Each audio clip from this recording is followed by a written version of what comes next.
Hi hello friends, welcome back to Karupatti சேனலை subscribe பண்ணிக்கோங்க. பக்கத்தில் இருக்க பெல் ஐக்கானை டேப் பண்ணிக்கோங்க. எல்லோரும் எப்படி இருக்கிறீங்க? ஐ ஹோப் எல்லோரும் நல்லா இருப்பீங்கன்னு நினைக்கிறோம். நாங்கள் ரொம்ப நல்லா இருக்கிறோம். இன்றைக்கி என்ன விலாகுன்னு பார்த்தீங்கன்னா, திருப்பாம்பரம் கோவில், அதாவது ராகு கேது ஸ்தலம். நாங்கள் அங்கே தான் போயிட்டுருக்கோம். இந்த கோவில் எங்கே இருக்குதுன்னு பார்த்தீங்கன்னா, கும்பகோணம் டு காரைக்கால் ரோடு அந்த வேலை தான் இந்த கோவில் இருக்குது. இதுதான் அந்த ஊரோட என்ட்ரன்ஸ். அதாவது அந்த ஊரில் வந்து இந்த மாதிரி என்ட்ரன்ஸ்லேயே இந்த மாதிரி இருக்குது. எவ்வளோ அழகாக இருக்குது பாருங்கள். அந்த நாகத்தோட சிலையில் வந்து கழுத்தில் வந்து சிவன் லிங்கம் இருக்கிற மாதிரி. பஸ்ஸில் வந்தீங்கன்னா இங்கே இறங்கிட்டு இதுலேருந்து ஆட்டோ பிடிச்சி கோவிலுக்கு போங்க. ஏன்னா ஒரு 20 மினிட்ஸ் ஆகுது கோவிலுக்கு போகிறது. கொஞ்சம் நடந்தெல்லாம் போக முடியாது, கொஞ்சம் லாங்காக இருக்குது உள்ள. என்ட்ரன்ஸில் இந்த மாதிரி போர்டெல்லாம் வச்சுருக்காங்க, ராகு கேது ஸ்தலம்னு. இதுக்கு இன்னொரு நேம் பார்த்தீங்கன்னா தென் காளஹஸ்தின்னு சொல்கிறாங்க. அதாவது திருப்பதி பக்கத்தில் காளஹஸ்தி இருக்குதுல்ல, அங்கெல்லாம் போக முடியாதவங்க இங்கே வந்து தென் காளஹஸ்தி இங்கே வந்து நீங்கள் சேவிச்சுக்கோங்க. ரொம்ப விசேஷம். திருப்பாம்பரம் போனால் லைஃப்பில் சேஞ்சஸ் வரும்னு சொல்கிறாங்க. எப்படி திருப்பதி போனால் லைஃப்பில் ஒரு திருப்பம் வரும்னு சொல்கிறாங்களா, அதே மாதிரி இங்கே திருப்பாம்பரம் வந்தாலும் லைஃப்பில் சேஞ்சஸ் வரும்னு சொல்கிறாங்க. ராகு கேது பரிகாரம் பண்ணணும்னு நினைக்கிறவங்க இந்த கோவிலுக்கு போங்க, ரொம்ப விசேஷம். இப்போ நம்ம கோவில்கிட்ட வந்தாச்சு. இப்போ கோவிலுக்கு அப்படியே ஆப்போசிட் பார்த்தீங்கன்னா குளம் இருக்குது. இந்த குளத்துல வந்து ராகு கேது பரிகாரம் பண்ணுறவங்க, இந்த கோவிலுக்கு பரிகாரம் பண்ணுறவங்க வர்றவங்க எல்லாருமே இந்த கோவிலில் வந்து இந்த குளத்துல குளிச்சுட்டு அவங்க ட்ரெஸ் எல்லாம் கழட்டி விட்டுட்டு தான் போய் கும்பிடுவாங்களாம். நாங்கள் கை கால் மட்டும் அலம்பிக்கிட்டோம். இங்கே வந்து ராகு காலத்தில் வந்து பூஜை பண்ணுறாங்க பரிகாரம் பண்ணுறவங்களுக்கு. எல்லா கிழமையிலையும் எல்லா நாள்லேயுமே வந்து ராகு காலத்தில் தான் அந்த கோயிலில் வந்து பூஜை நடக்குது.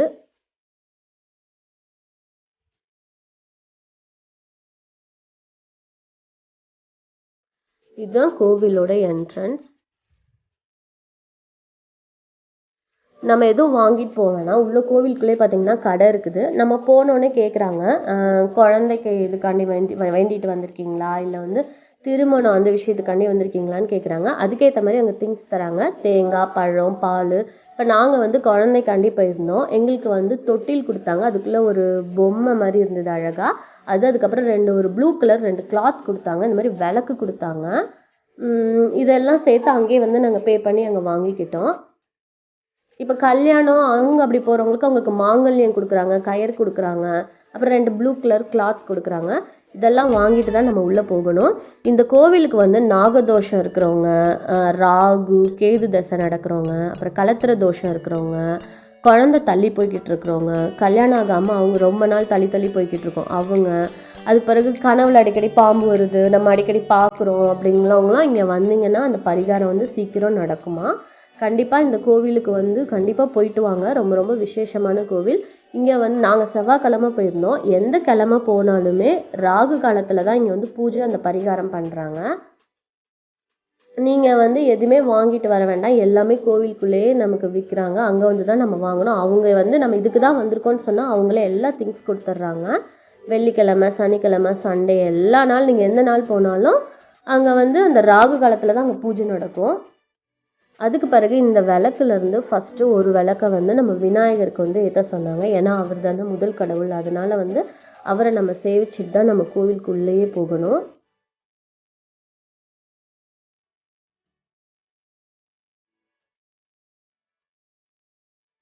இப்போ நாங்கள் உள்ள கோவிலுக்குள்ளே நாங்கள் வந்துட்டோம்.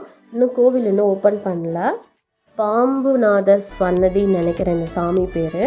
உள்ள சிவன் இருந்தாங்க, அம்பாள் இருக்குது, அப்புறம் ராகு கேது தனியாக இருக்காங்க.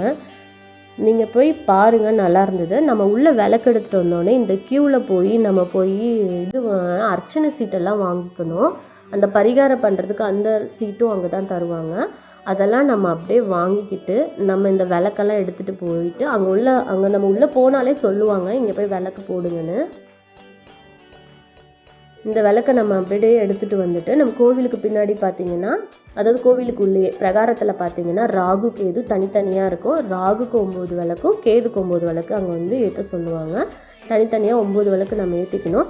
இதை ஏற்றி முடிச்சுட்டு நம்ம அப்படியே நடந்து கோவிலில் வந்து என்ன சொல்லுவாங்கன்னா, போய் தாயார் அதாவது அம்பாலையும் சேவிச்சுட்டு சிவனையும் சேவிச்சுட்டு வந்து பரிகாரத்துக்கு உட்கார சொல்லுவாங்க. நீங்கள் விளக்கு ஏற்றி முடிச்சுட்டு நீங்கள் நேராக போயிட்டு அம்பாள் கிட்டே போயிட்டு நீங்கள் இப்போ கல்யாணம் தடைப்பட்டு போயிருக்குன்னா உங்கள் கையில் வந்து மாங்கல்ய கயிறு இதெல்லாம் கொடுத்துருப்பாங்க.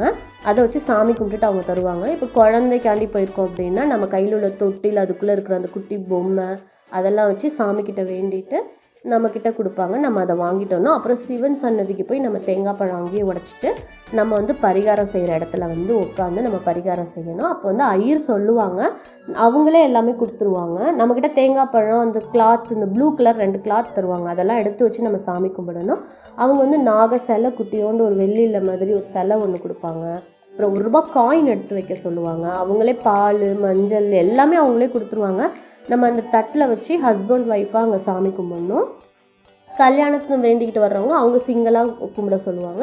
இப்போ குழந்தைக்காண்டி வந்தவங்கள ஹஸ்பண்ட் ஒய்ஃபாக உட்காந்து சாமி கும்பிட சொல்லுவாங்க. அந்த ₹1 காயினை மட்டும் நம்ம வீட்டில் போய் மஞ்சள் துணியில் கட்டி வைக்க சொல்லுவாங்க. நடந்த பிறகு அந்த மஞ்சள் துணியோடு எடுத்துகிட்டு வந்து அதை காணிக்கையாக உண்டியில் போட சொல்லுவாங்க. இப்போ நாங்கள் வந்து அம்பாளை சேவிக்கிறதுக்கு தான் போய்கிட்டு இருக்கோம். இந்த இடத்துல தான் உட்கார வச்சு செய்வாங்க. நாங்கள் இப்போ அதை எடுக்கலை, நான் வீடியோ எடுக்க முடியல.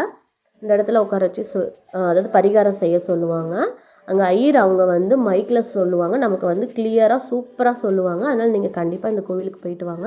நம்ம சுற்றி கும்பிட்டுட்டு வந்த பிறகு இங்கே உள்ள நாக சிலைக்கு வந்து அந்த நம்மக்கிட்ட 2 துணி இருக்கும் ப்ளூ கலர், அந்த துணியை கட்டிட்டு தொட்டில் கட்டுறவங்க வந்து இந்த மரத்தில் தொட்டில் கட்டணும். திருமணத்துக்கான ஏதாவது கல்யாணத்துக்காண்டி போயிருக்கிறவங்க அவங்க கையில் வந்து மாங்கல்யமும் கயிறும் இருக்கும், அதை வந்து அந்த நாக சிலைக்கு கட்ட சொல்லுவாங்க. கடைசியாக இதை கட்டிட்டு நம்ம சாமியை சேவிச்சுட்டு நம்ம வந்துடலாம். இந்த கோவிலுக்கு வந்து நிறைய பேருக்கு அங்கே நான் 2-3 பேர் வந்து அவங்க அதான் செஞ்சுட்டு போன காசை வந்து அவங்க உண்டியில் போட வந்திருந்தாங்க. அவங்கெல்லாம் சொன்னாங்க, இங்கே நாங்கள் வந்தோம், சேவிச்சுக்கிட்டோம், எங்களுக்கு கல்யாணம் நடந்தது, குழந்தை இல்லாதவங்களுக்கு குழந்தை வந்து 2-3 பேர் சொன்னாங்க. ரொம்ப சந்தோஷமாக இருந்தது அதை கேட்கும் போதே. அதுக்கு பிறகு நம்ம பரிகாரம்லாம் முடிஞ்ச பிறகு பார்த்தீங்கன்னா கண்டிப்பாக அன்னதானம் ஒரு 5 பேத்துக்காவது கொடுக்க சொல்லுவாங்க. நாங்கள் வந்து ஒரு 5 பேத்துக்கு நாங்கள் வாங்கிக்கிட்டோம். வெளியே நிறையா பேர் இருந்தாங்க, அவங்களுக்கு வந்து நாங்கள் வந்து அங்கே கொடுத்துக்கிட்டோம். நீங்களும் இங்கே வந்தீங்கன்னா கண்டிப்பாக ஒரு 5 பேத்துக்காவது ஒரு அன்னதானம் கொடுங்க. அது எல்லாமே கோவிலே சாப்பாடு எல்லாமே பேக் பண்ணி அப்படியே விற்கிறாங்க. நாங்கள் வாங்கிட்டு வந்து வெளியே இருந்தவங்களுக்குலாம் நாங்கள் கொடுத்துக்கிட்டோம். இதில் ஏதாவது டவுட் ஏதாவது இருந்ததுன்னா கண்டிப்பாக எனக்கு வந்து நீங்கள் மெசேஜ் பண்ணுங்கள், கமெண்ட் பண்ணுங்கள். நான் உங்களுக்கு வந்து ஏதாவது எனக்கு தெரிஞ்சால் நான் சொல்கிறேன். என்னோட சேர்ந்து நீங்களும் வந்து ராகு கேது வந்து சேவிச்சிருப்பீங்கன்னு நினைக்கிறேன். ஐ ஹோப் இந்த வீடியோ உங்களுக்கு ரொம்ப பிடிச்சிருக்குன்னு நினைக்கிறேன். தேங்க்யூ ஃபார் வாட்சிங். பபாய். பிடிச்சிருந்தா லைக் பண்ணுங்கள், ஷேர் பண்ணுங்கள், கமெண்ட் பண்ணுங்கள். பபாய். நெக்ஸ்ட் vlogல கண்டிப்பாக உங்களை பார்க்குறேன்.